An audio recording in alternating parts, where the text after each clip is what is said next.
El problema radica en cómo estudiar, ¿no es cierto?, el traspaso de la soberanía de los virreinatos a la soberanía de los estados nacionales.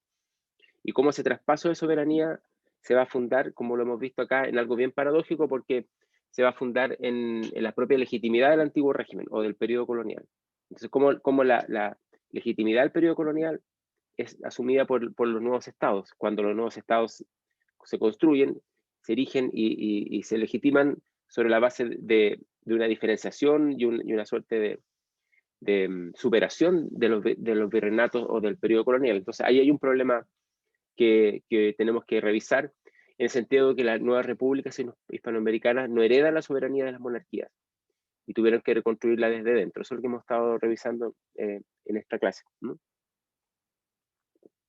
Y si ustedes sitúan esto en la larga duración, pueden ver que el problema de la soberanía de los estados nacionales hasta hoy día sigue siendo un tópico, digamos, de conflicto.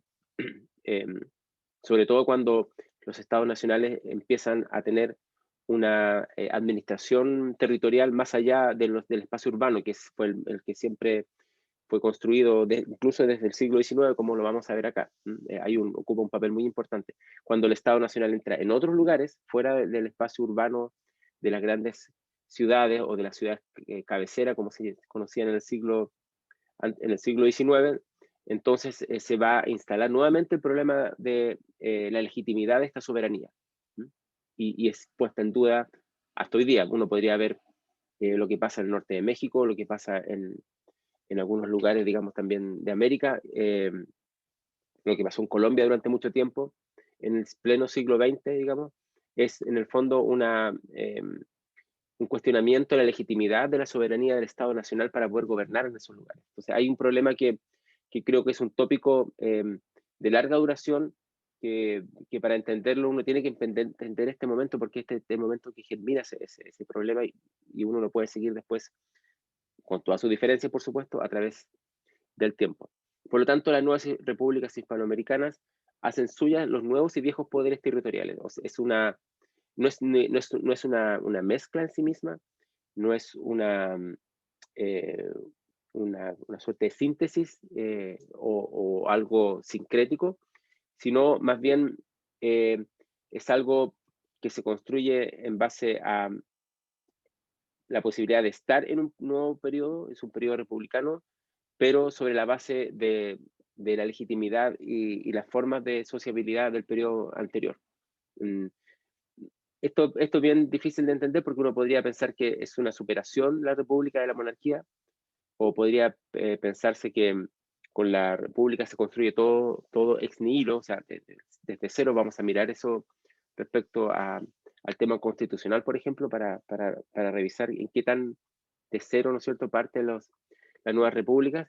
Y sin embargo, el periodo anterior es bien relevante durante todo el siglo XIX, incluso podríamos verlo en algunos lugares hasta hoy día. Y eso es bien importante porque significa que ustedes no pueden mirar, o sea, no es que no puedan, eh, si miran el continuum histórico como una larga línea, digamos, de progreso a través del tiempo, no van a poder ver estos aspectos que perviven en los periodos históricos, que supuestamente son superación de otros, como la República respecto de la monarquía.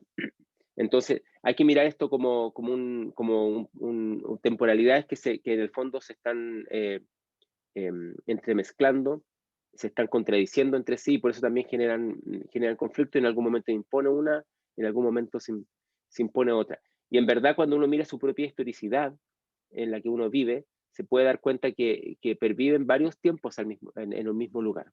Vivimos en varios tiempos en una misma etapa. Entonces, mirado de manera eh, sincrónica, ¿no es cierto? Podemos ver que hay una diacronía que se entremezcla.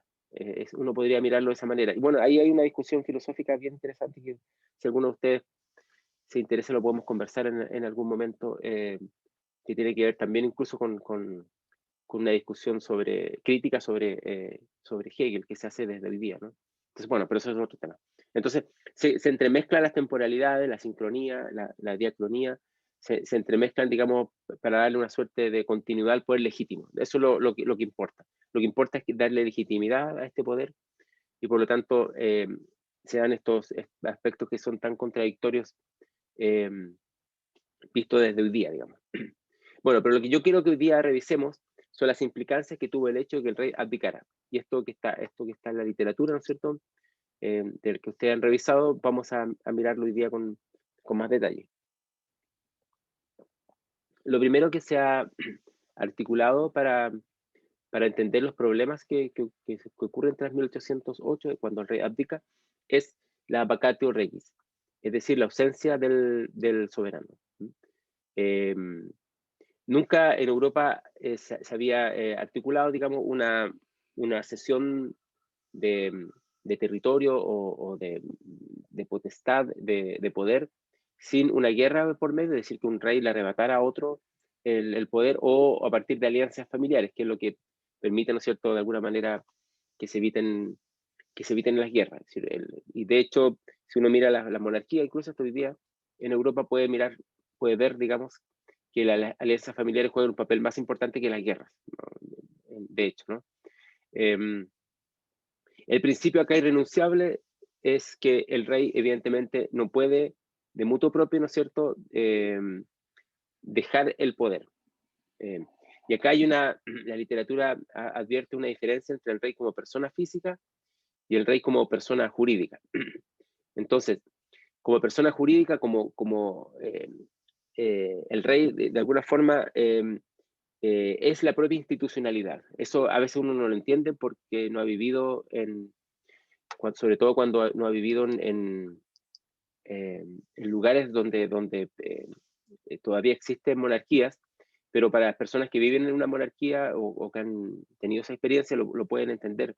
El rey es más allá que una persona física, o sea, no puede tomar decisiones en tanto individuo, porque es una persona jurídica, es no solamente un cargo, sino es la propia institucionalidad, es la base de la institucionalidad y del acuerdo, ¿no es cierto?, de la soberanía entre el fondo, entre Dios y el pueblo, digamos. Por lo tanto, el rey como persona física puede ser alienable y enajenable, o sea, se le puede, por ejemplo, puede tener un patrimonio privado, etc. Pero como persona jurídica es inalienable. Esto es lo que llamamos la corona. O sea, no es posible que su poder cese, a no ser que ocurra, ¿no es cierto?, una muerte, una guerra o una alianza familiar.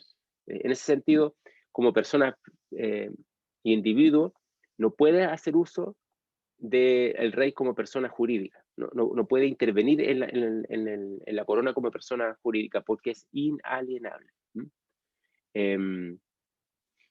Por lo tanto, aquí hay una discusión que se va dando en el caso de España, desde el periodo anterior incluso a los reyes católicos,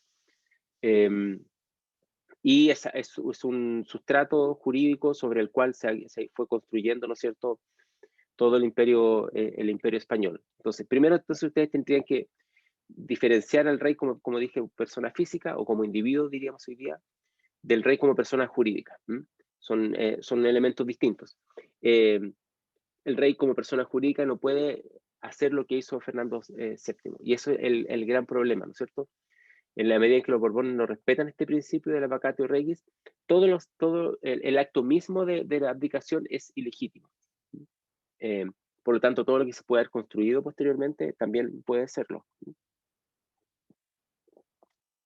Pero el problema también se proyecta sobre América, porque todo lo que es los nombramientos hechos, ¿no es cierto?, en América, también pasan a ser ilegítimos, porque ya no tienen la legitimidad de la persona jurídica del rey, porque renunció de más forma ilegítima a ese poder, o a esa soberanía. Entonces es una vacatio regis que no solamente se instala en España, digamos, respecto de cómo gobierna a la península, sino que se traslada también a las posesiones ultramarinas de España. Por lo tanto, lo que haga el virrey, lo que haga el gobernador, lo que haga el capitán general, que fueron nombrados en el marco del reinado de los Borbones, ¿no es cierto?, pasa a ser ilegítimo. Entonces, ¿cómo se puede construir sobre bases ilegítimas, ¿no es cierto?, algo que pueda tener una base de legitimidad posterior? ¿Quién debe gobernar el imperio? Y esas son las grandes preguntas que se van a hacer. Si uno mira este problema, se puede dar cuenta que en parte las primeras constituciones en América, como lo vamos a ver acá, vamos a mirar el tema constitucional porque es bien relevante para entender la estructura institucional que se va a dar en América. Van a tratar de enfrentar este problema. Podemos mirar varios casos, ahora no lo vamos a mirar, pero podemos ver algunos casos donde uno de los temas, de los tópicos de la propia Constitución en las nuevas repúblicas va a ser, digamos, construir la legitimidad del poder. Es una legitimidad que se tiene que construir porque la propia legitimidad que le daba, ¿no es cierto?, el periodo colonial, esa no existe. Por tanto, es una legitimidad que se construye, como dije anteriormente, desde dentro. Bien, no sé si hay alguna pregunta sobre esta situación de vacatio legis antes de continuar.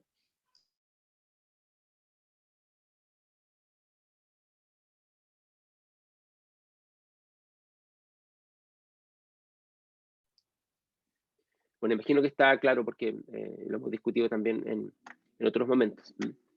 Después, ¿no es cierto?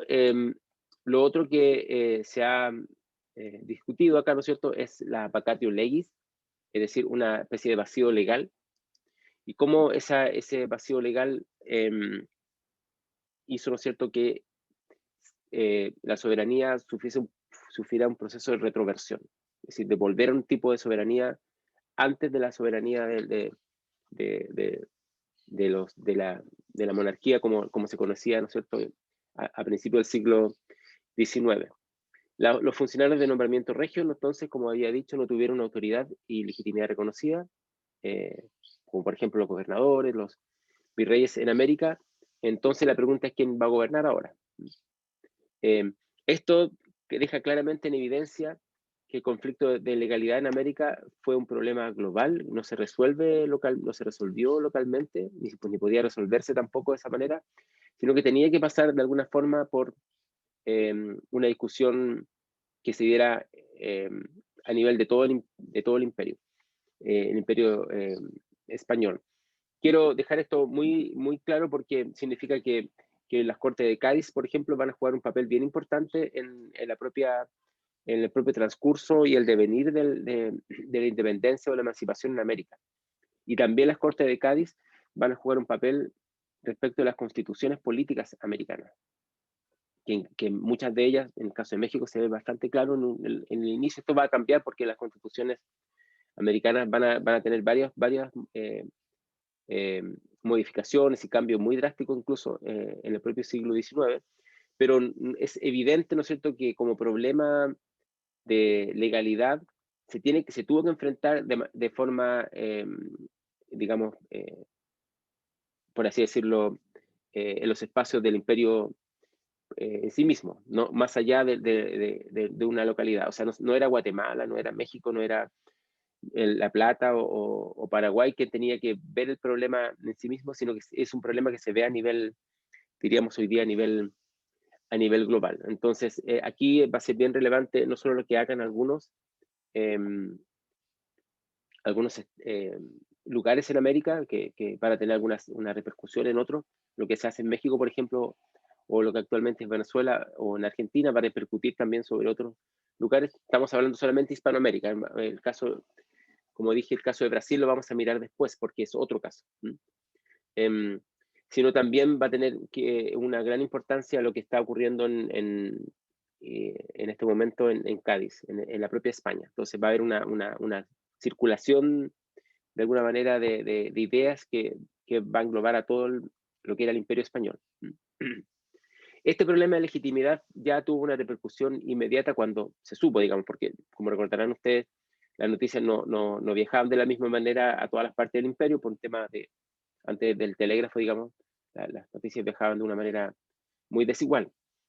Por ejemplo, Guatemala estableció que las abdicaciones de Bayona eran consideradas actos inválidos, ¿no es cierto? Ahí está la abdicación, se refiere a Fernando VII, y que era necesario un nuevo pacto de gobierno, nuevas ceremonias solemnes entre el rey y el pueblo. Es decir, que había que, de alguna forma, repensar un nuevo pacto entre, en este caso, un lugar lejano como para España, como Guatemala, ¿no es cierto? Y la monarquía española. En sí misma fueron vistas en un periodo muy temprano, o sea, muy cercano a cuando se ocurrió, como un acto inválido. Esto es bien interesante porque significa que la invalidez del acto jurídico que ocurre, ¿no es cierto?, con la abdicación del rey, fue vista desde diferentes lugares como algo inválido, no solamente desde España o desde las Cortes de Cádiz. Entonces uno podría pensar que las Cortes de Cádiz tenían un interés más bien de quitarle poder al rey, por lo tanto consideran que esto fue un acto inválido, y eso se replica después en América, pero los registros históricos muestran que en la propia América, incluso antes de que se discutiera en Cádiz, ¿no es cierto?, ya estaban viendo esto como un tema de discusión. El principio sobre el cual se basaba la soberanía, como hemos dicho hasta ahora, ¿no es cierto?, se había roto. Por lo tanto, si una parte no se tiene al pacto, este pacto evidentemente se rompe, y en ausencia de la autoridad soberana es el pueblo el que reasume soberanía. Y de ahí la idea de retroversión de la soberanía. La soberanía que había estado en el pueblo, ¿no es cierto?, y que con un pacto se le otorga al rey. Cuando el rey renuncia a esa soberanía, entonces esa soberanía vuelve al pueblo. Y la pregunta que hemos estado haciendo en esta clase, bueno, justamente, ¿quién era ese pueblo?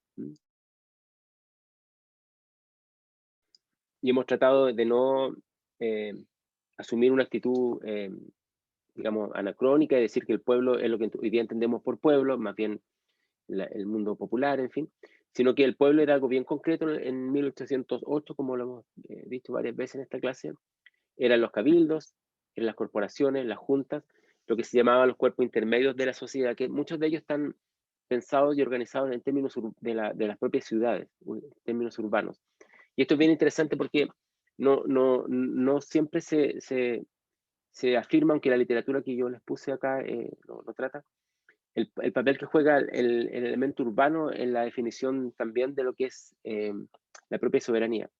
Es decir, la posibilidad de tener ciudades es lo que efectivamente hace concreta la soberanía, es que concretiza un paso concreto de la existencia de un cabildo o de las corporaciones y las juntas que también están actuando ahí. Por lo tanto, si uno considera que la mayor parte de la población vivía en el campo y solamente un porcentaje muy menor en las ciudades, se da cuenta, ¿no es cierto?, que en el fondo los que podían ejercer el derecho a la soberanía como pueblo eran un grupo muy reducido, y que estaba en base, ¿no es cierto?, a estos espacios como el cabildo, las corporaciones o algunas corporaciones o cuerpos intermedios, digamos, como juntas dentro del periodo colonial. Entonces, ese es el pueblo que va a construir la soberanía, no solamente cuando esa soberanía se vuelve, ¿no es cierto?, digamos, una vez que el rey abdica, sino también va a ser el pueblo que va a construir la soberanía cuando se construyan los estados nacionales. Quiero que lo tengan bien en cuenta eso, porque cuando miremos la formación de los estados nacionales en el siglo XIX en América y pensemos, digamos, cómo se construyeron las nociones de soberanía en las primeras constituciones, en fin, tenemos que pensar que el pueblo seguía siendo este mismo, seguía siendo este pueblo concreto, que ha organizado los cabildos, las corporaciones, etc. No es que las nuevas tendencias filosóficas modernas, digamos, hicieran construir desde cero esta noción de pueblo, sino que se va a mantener esta noción de pueblo. Y el gran desafío para estudiar este tema es cómo poder mirar lo nuevo que construyen los estados nacionales, pero asumiendo que hay un mantenimiento del periodo anterior. Bien, entonces el pueblo concreto era este, y el pueblo, ¿no es cierto?, que va de alguna manera a recibir la soberanía de vuelta, van a ser justamente justamente a ellos. No sé si hay alguna pregunta al respecto hasta acá.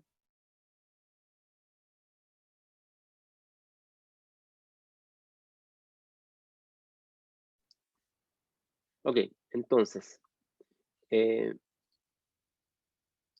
vamos a ver algunos elementos involucrados en esta situación de vacatio legis y vacatio legis, que es la que, ¿no es cierto?, se emerge, digamos, tras la abdicación del rey, o sea, digamos, comienza a funcionar, digamos, a darse como situación histórica a principios del siglo XIX. Lo primero, ¿no es cierto?, es que se redistribuye físicamente la soberanía entre los cabildos provinciales de América.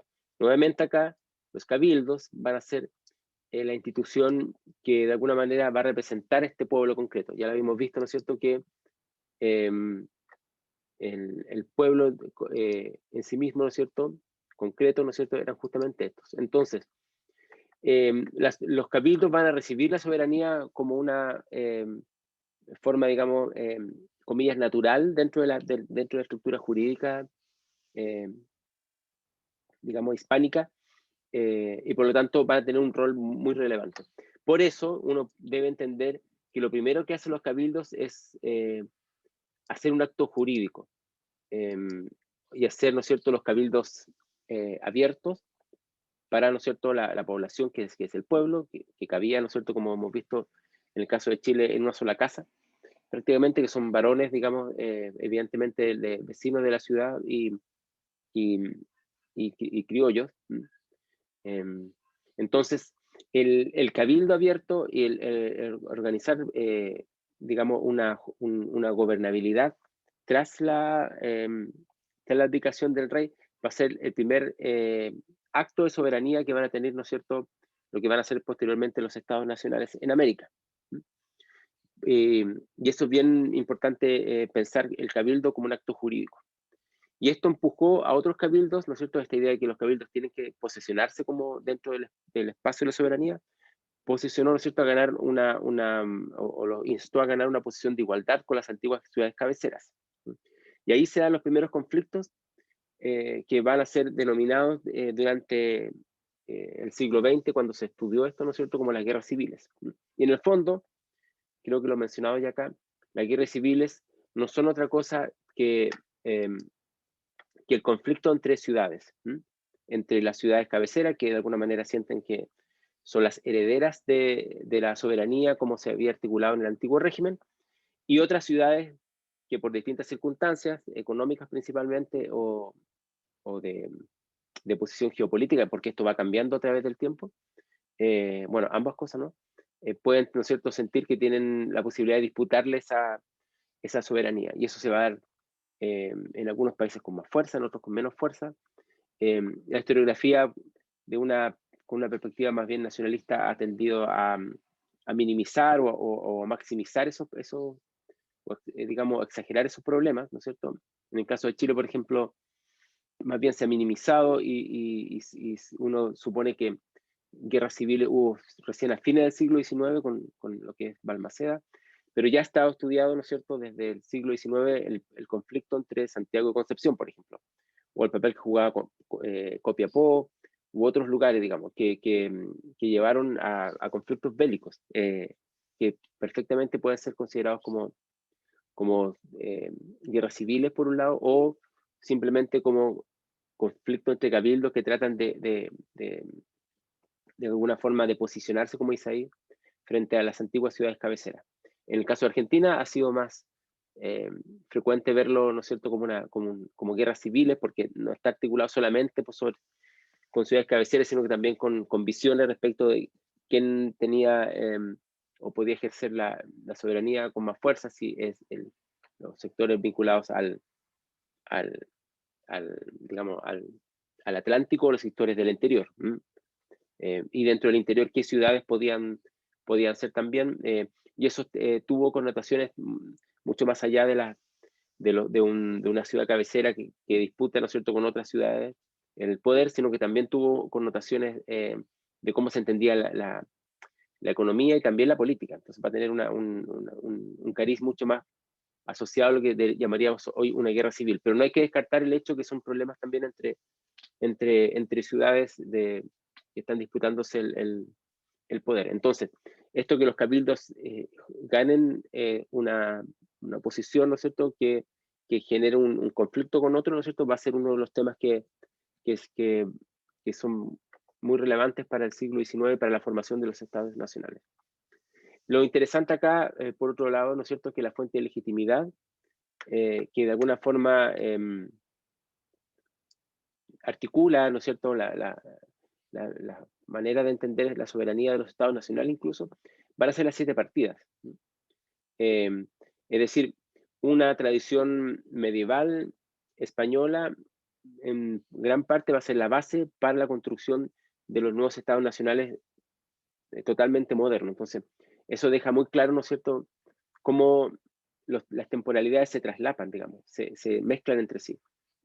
Y eso uno puede ver, ¿no es cierto?, en este fenómeno que está ocurriendo tras la abdicación del rey en España.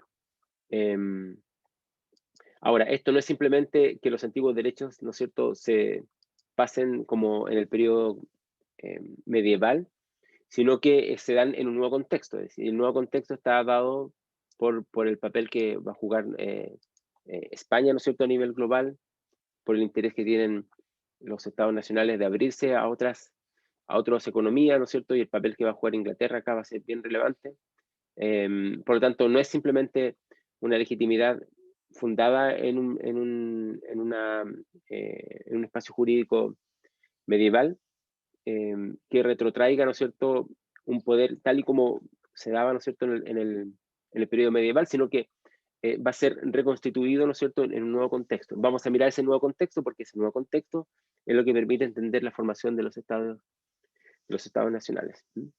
Esta tradición medieval entonces reconoce el derecho a constituirse en juntas, y son las juntas de gobierno que van a ser parte importante de los cabildos, ¿no es cierto?, donde se juntan los vecinos de la ciudad, los patricios, ¿no es cierto?, orientados, ¿no es cierto?, a la idea del bien común. Evidentemente el bien común está pensado siempre para ellos. O sea, no hay otro grupo, eso hay que tenerlo siempre muy claro. Entonces, el tema, ¿no es cierto?, que acá, de alguna forma, esto se articula en base en el caso americano, en base a los cabildos de las ciudades cabeceras. Ahora bien, en América, a diferencia de España, no quedó claro tras la vacatio regis quién era el depositario exclusivo de la soberanía, y provocó la desintegración de este vasto conjunto político que era la monarquía hispánica, tal y como dice Guerra, ¿no es cierto?, en el texto que hemos estado viendo en esta clase. Entonces, el depositario de la soberanía en España podía estar asociado, ¿no es cierto?, a la familia real, podía estar asociado a las, digamos, a las provincias de las Españas que se reúnen en la corte, como la corte de Cádiz, ¿no es cierto? Pero en el caso de América esto no fue tan claro, por lo tanto es uno de los factores que explica la desintegración de un espacio político, ¿no es cierto?, en diferentes países tal y como lo conocemos hoy día. Uno de los temas que vamos a revisar en esta clase, que hay que discutir también, es por qué nuestro espacio hispanoamericano se desintegra, a diferencia de lo que ocurrió con el espacio británico, que tiende a ser un poquito más unificado cuando pensamos en lo que son los Estados Unidos, o más cerca, ¿no es cierto?, el espacio lusitano, que asociado hoy día, evidentemente, con Brasil. Entonces, ¿por qué en Brasil no ocurre, o los Estados Unidos como países, no ocurre esa desintegración como sí ocurrió en América? ¿Por qué no se pudo construir un solo espacio como pensaba Bolívar? Aunque Bolívar tiene unas ideas más bien monárquicas, ¿no es cierto?, en su inicio. Y sin embargo se desintegran todos estos espacios. Hay que pensarlo de esta manera. También porque era necesario desintegrar ese espacio. Eso no aparece tanto en la literatura que hemos visto acá, está en otros textos que podemos discutir. Porque era necesario, por ejemplo, desintegrar el espacio de poder del virreinato del Perú en Sudamérica. ¿Por qué era tan importante, de alguna manera, desmembrarlo? Como fue, de hecho, entre diferentes países, ¿no es cierto? Evidentemente Perú, Ecuador, Bolivia, principalmente, y posteriormente también, bueno, Chile y Argentina de alguna forma. Entonces, aunque Chile es posterior por temas de guerra de ya los estados nacionales, pero de alguna manera el acto más, el interés más grande de Sudamérica, de lo que es hoy día Argentina, Chile y otros lugares, era que ese espacio virreinal tan cercano a la metrópoli no tuviera, ¿no es cierto?, la posibilidad de rehacerse después. O sea, que el rey no encontrase tras la independencia un espacio para reconstruirse en América a través del virreinato del Perú. Por lo tanto, la primera tarea que tuvieron, ¿no es cierto?, desde el virreinato de La Plata, y San Martín, ¿no es cierto?, es justamente lo que él hace, es lo que se llamó en esa época la expedición libertadora del Perú. Entonces, en todo caso, no es una expedición libertadora de nada, sino más bien trata de desarticular ese espacio virreinal. Entonces, de alguna manera, esta desintegración, como lo dice, ¿no es cierto?, Guerra, no solamente es producto de esta fuente de legitimidad, ¿no es cierto?, que no quedan tan claras tras la vacatio regis, que es un factor bien importante, sino también, ¿no es cierto?,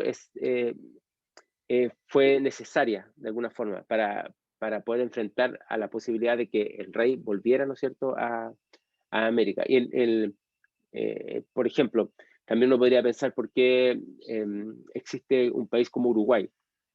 ¿Por qué Uruguay no es parte de Argentina, por ejemplo? Y en parte eso se puede explicar por la necesidad de que haya una suerte de país intermedio entre estos dos grandes espacios, que es el antiguo Virreinato de la Plata o la República Argentina y, ¿no es cierto?, y Brasil. Entonces, tener ese espacio intermedio de alguna manera también da un equilibrio geopolítico a Sudamérica.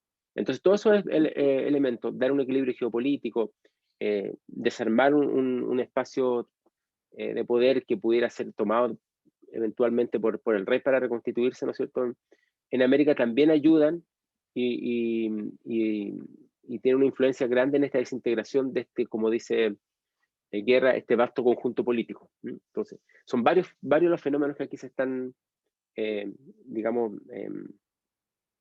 enfrentando y articulándose, digamos, y en conflicto, por supuesto, como siempre ocurre en la historia. Entonces, hay que tratar de ver cuál vamos a revisar, vamos a estudiar para entender por dónde seguir este conflicto. Si lo vamos por el lado de la vacatio regis, entonces podemos ver que el hecho de que nadie se siente depositario del exclusivo de la soberanía es un elemento que influyó en la desintegración. Si lo vemos como desde el punto de vista geopolítico, entonces podemos mirar que era necesario sacar espacios que estaban constituidos, como el Virreinato del Perú, o construir otros, como lo que fue el Uruguay, por ejemplo, poner un ejemplo en Sudamérica. Bien, entonces son elementos que hay que reconocer y estudiar para poder entender esta situación de principios del siglo XIX en América. Bien, acá hay algunas preguntas que tenemos que formular y que son necesarias para, tal vez, incluso para enfrentar el trabajo que tienen que hacer ustedes.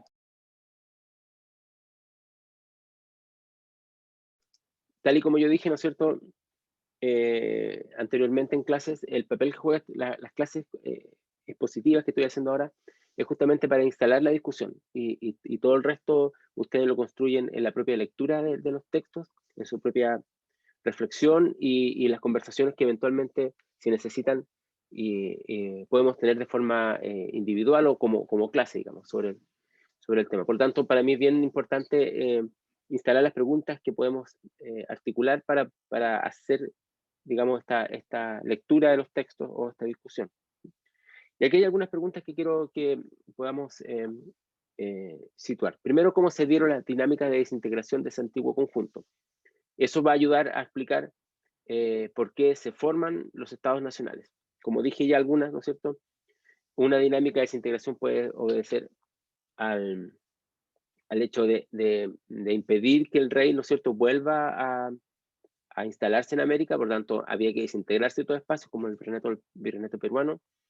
Se ha dicho, ¿no es cierto?, que hubo espacios más aislados que no se desintegraron, sino que se mantuvieron como un espacio unificado, y el caso más característico, ¿no es cierto?, es Chile, y también, ¿no es cierto?, aquí se piensa también en México como un espacio que logró articularse como virreinato, digamos, que de alguna forma se ve como un espacio, digamos, en sí mismo y que estaba aislado del resto de alguna forma. Entonces pudo mantener como su propia dinámica, pero hay otros espacios que son más difíciles de entender. Por ejemplo, ¿por qué, más allá de desarmar el virreinato peruano, por qué había que eh, construir un nuevo país como Bolivia? Vamos a mirar acá el papel que jugó el propio, la propia figura de Bolívar, hasta hablando ahora de Bolívar, para tener ese país que de alguna manera Bolivia en sus inicios fue una suerte de laboratorio constitucional para el propio Bolívar, y fue bastante fracasado, digamos, porque su propia constitución no fue seguida como la primera constitución de Bolivia. Pero también vamos a mirar que hay una dinámica de desintegración que obedece a aspectos más bien personales, probablemente, o de figuras como él, ¿no? Otra pregunta es cómo lograr que el poder no quedara acéfalo tras este inesperado y inusitado fenómeno. ¿Cómo darle continuidad al poder? ¿Cómo darle continuidad a pesar de que la legitimidad de los nuevos estados nacionales se funda sobre la base de la negación del periodo colonial? Entonces ahí lo hemos discutido otras veces, ¿no es cierto? Aquí va a haber una contradicción que uno lo puede ver después en las propias constituciones políticas, como lo vamos a mirar en esta clase, y de alguna forma esa contradicción como conflicto también se traspasa hacia, hacia el propio siglo XIX. Otra pregunta es cómo podían ser legítimas las juntas americanas, tal y como se lo reconocía la Junta Central en España. ¿Por qué podían ser legítimas las juntas americanas solamente porque eran reconocidas en la Junta Central de España? ¿O la Junta Central de España era una suerte de criterio de legitimidad para las juntas americanas, o las juntas americanas podían ser legítimas en sí mismas, sin ser reconocidas en ninguna parte, ni menos en España? Entonces ahí hay un tema también que se va a dar en el siglo XIX. Después otro papel, ¿no es cierto?, que hay que mirar es la violencia como fuente de legitimidad de las nuevas entidades políticas que nacerán en el siglo XIX. El tema de la violencia como legitimidad política es una de las grandes discusiones de la historia, como ustedes sabrán, ¿no? De hecho, gran parte de los estudios históricos giran en torno a las guerras. La violencia es una manera de legitimar, y no solamente una expresión de fuerza, que también lo es, por supuesto. En la medida en que la violencia impone un poder, ¿no es cierto?, ese poder se asume como legítimo. Y eso ocurrió, ¿no es cierto?, y lamentablemente sigue ocurriendo porque es un fenómeno bien triste, digamos, y bien doloroso. Y de alguna forma las fronteras de los estados nacionales también van a jugar, la violencia también va a jugar un papel ahí. Es decir, una guerra permita que un país, como el caso de Chile con respecto de Perú o de Bolivia, ¿no es cierto?, pueda, ¿no es cierto?, arrebatarle territorio a otro. Eso es parte, digamos, de una legitimidad, como se entiende, ¿no es cierto?, también en el siglo XIX. Aquí Bolivia, por ejemplo, va a ser un país que va a jugar con eso de forma bastante dramática, pero uno de los países que también lo va a hacer, ¿no es cierto?, va a ser Paraguay, que va a enfrentar violencia de los grandes países, digamos, como Brasil y Argentina. Paraguay en algún momento tuvo incluso una desaparición de la población masculina bastante, digamos, considerable. Entonces, la violencia es un factor de legitimidad política, triste porque es un aspecto muy terrible de la condición humana, como lo sabemos todos nosotros, pero sigue siendo incluso hasta hoy día un factor de legitimidad. Nosotros hemos estado en Chile discutiendo el fenómeno constitucional y el papel que pudo haber jugado, ¿no es cierto?, en su inicio, lo que se llama el estallido social como un fenómeno de violencia, digamos, de violencia, de alguna forma de violencia política, y se ha visto un poco de esa manera. No, no es una discusión que vamos a hacer acá porque es una cosa completamente distinta, em, pero de alguna forma siempre la violencia es un factor de, digamos, de discusión y que uno tiene que tratar de estudiarlo en su relación con la legitimidad política. Cuando la violencia legitima la política, ¿no es cierto? Ahí estamos en una situación bien compleja. Eh, pero si ustedes miran los grandes héroes, y digo masculinos porque son hombres, pues, visto así, digamos, sobre la base de la negación del papel de la mujer, ¿no es cierto?, en la historia, eh, que construyeron los estados nacionales y que son parte de todas las estatuas que ahora se están discutiendo en el espacio público, son aquellos que efectivamente legitimaron a través de la violencia, ¿no es cierto?, las nuevas entidades políticas. Eh, los que llevaron la violencia, ¿no es cierto?, hasta un límite tal que permitieron la construcción de una legitimidad política también en los estados nacionales o enfrentados a, a España. Entonces tenemos los héroes de la independencia o de las revoluciones, ¿no es cierto?, de la emancipación, como recuerdo, digamos, de ese periodo, que hicieron uso de la violencia, y también los héroes en las guerras de los propios estados nacionales, como por ejemplo, qué sé yo, en el caso chileno, la llamada Guerra del Pacífico. Eh, y tenemos los nombres de los héroes Prats, ¿no?, qué sé yo, y otros, ¿no es cierto? Y de anteriormente los del periodo, qué sé yo, cuando se constituyen, ¿no es cierto?, los estados nacionales como Bolívar, San Martín, O'Higgins, etcétera, eh, como héroes nacionales. Entonces, el hecho de que esas personas se las pongan en un panteón de heroicidad, de alguna forma demuestra que la violencia sí es un factor que da legitimidad a la política. Eh, entonces, si la violencia, por un lado, se ve como algo negativo, porque efectivamente es algo muy dramático, muy triste, juega un papel en la legitimidad de la política. Entonces ahí uno tiene que estudiarlo, no porque uno lo niegue éticamente, porque es necesario hacerlo, porque es algo que evidentemente es muy grave, no significa que uno no pueda estudiarlo. Entonces hay que tratar de entenderlo, este fenómeno de la violencia como legitimidad de las nuevas entidades políticas y también para la construcción de los estados nacionales. ¿Mm? Vamos a mirarlo. Y justamente esa pregunta es la que viene posteriormente, si la violencia es el mecanismo de legitimación de los estados nacionales. Esto es muy grave porque significa que durante eh, un tiempo fue el factor que permitió que estos estados nacionales construyeran su legitimidad, y es una legitimidad que se va a estar articulando a través del tiempo y que puede volver, digamos, como factor de legitimidad. De alguna forma, las revoluciones políticas del siglo XX, ¿no es cierto?, qué sé yo, la figura del Che Guevara o de, qué sé yo, Fidel Castro y otros, ¿no es cierto?, también reafirman una forma de legitimación de la violencia como factor de construcción política. Y eso es algo que tenemos que estudiar, creo yo, porque es algo que trae mucho dolor, mucha tristeza. Oh, perdón, pero mi gato se acaba de bajar del escritorio. Pero es algo que hay que entender, digamos, como fenómeno en sí mismo. Bien, entonces, lo que yo quería que ustedes pensaran y construyeran como lectura, digamos, es cómo los cabildos, ¿no es cierto? Y aquí hago un resumen, cómo los cabildos redistribuyen, digamos, físicamente la soberanía. Cómo esto genera un conflicto con otros cabildos y también otro problema, ¿no es cierto? ¿Dónde encontrar la legitimidad?